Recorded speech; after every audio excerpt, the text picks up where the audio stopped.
মই ইতিমধ্যে ক'লোৱে যে আজি ভাল লাগিছে।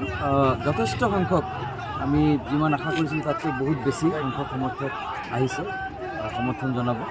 আপোনালোকে নিশ্চয় ইতিমধ্যে লক্ষ্য কৰিছে আৰু অহা দিনতো মই ৰাইজৰ প্ৰতি আৰু আমাৰ কৰ্মীসকলৰ প্ৰতি আহ্বান জনাম। তেখেতসকলৰ প্ৰতি মোৰ এটা ইচ্ছা থাকিব যে তেখেতসকলে আজিৰ দিনত যেনেদৰে সমৰ্থন দেখুৱালে অহা দিনত যাতে ঠিক এনেদৰে সমৰ্থন দেখুওৱা আৰু কংগ্ৰেছ দলক যাতে জয়ী কৰে। মই ইয়াত নিজৰ কাৰণে অহা নাই, মই কংগ্ৰেছ দলৰ হৈ আহিছোঁ আৰু আমাৰ এটাই লক্ষ্য যে গৌৰৱ গগৈ ডাঙৰীয়াক কেনেকৈ চিফ মিনিষ্টাৰ বনাব লাগে, মুখ্যমন্ত্ৰী বনাব লাগে আৰু হিমন্ত বিশ্ব শৰ্মাক কেনেদৰে আঁতৰাব লাগে। আসাম মেঘালয় কেঁচল হৈ আছে কি কৰিব? আসাম মেঘালয়ৰ কেঁচল মানে যিটো কাজিয়া চলি আছে বহুত কষ্ট কৰি আছো না এইটো কোনটো লেংগুৱেজত ক'ব লাগে আপোনাৰ? কি কেঁচল বাংলা ক'ব না এছামিজ ক'ব? আচ্ছা ঠিক আছে, যিটো প্ৰশ্ন সুধিছে অসম মেঘালয়ৰ যিটো কাজিয়া চলি আছে এইটোৰ কাৰণে একচুৱেলি মই ভাবোঁ যে হিমন্ত বিশ্ব শৰ্মা জগৰীয়া।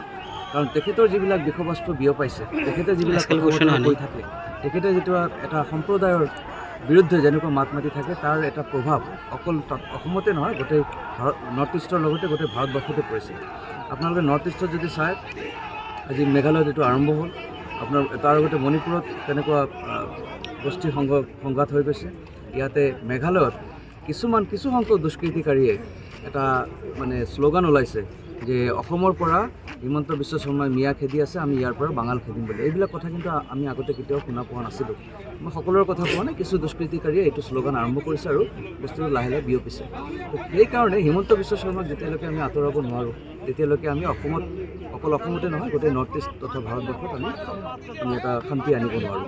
সেইকাৰণে আপোনাৰ প্ৰশ্নৰ যদি উত্তৰ দিব লাগে, আমাৰ প্ৰথম লক্ষ্য হ'ব লাগে যে সকলোৱে মিলি হিমন্ত বিশ্ব শৰ্মাক গতিচ্যুত কৰিব লাগে। তেতিয়াহে অসমত তথা অসম মেঘালয়ৰ যিটো সংঘাত সেইটো আমি এটা সমাধান আনিব পাৰিম।